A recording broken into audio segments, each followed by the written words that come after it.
Газар тариалан үүснээс хойш 4,000 жилийн дотор дэлхийн хүн ам хурдтай өсөж хүмүүс газар тариалангаа улам томруулж төвлөрж цорин амьдрах болов. Ийм сүрэн тосгодод нийгмийн харилцаа улам хөгжиж зохион байгуулалтын цоошин хэлбэртэй бий болсон хот байлаа. Дэлхийн хамгийн эртний хотод Месопотамийн хүндийд үүсжээ.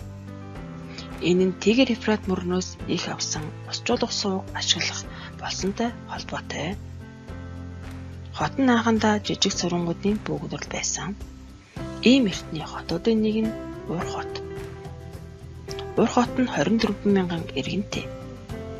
Хотын хүн амын ихэнхийг нь энгийн иргэд ядуу тариачид боолууд эзэлдэг байлаа. Тэд нарийнхан гудамжтай нэг давхар шавар тоосгон байшинд амьдардаг. Тэдний байшингууд нь ус зайлуулах хоолойгүй учраас хүмүүс голд очиж усанд ордог. Гудамжинд хогоо асгадаг. Гудамжинд хог хайсан хогныхоо дээрээс ил сүмс асган орхино. Ингэж олон жил хуримтлагдсан хог үүднийх нь босго давсан тул хүмүүс гэртээ орохдоо шатаар буун ордог байваа. Байшингууд нь ардаа жижиг хашаатай түүн дотроо задгаа зууханд хоолойхийн иднэ.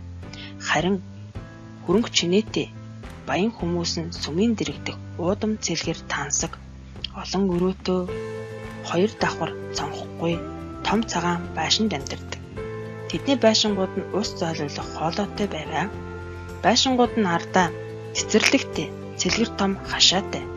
Хүүхдүүд нь сургуульд явдаг. Тэр нь хааны ордны дэргэд байсан.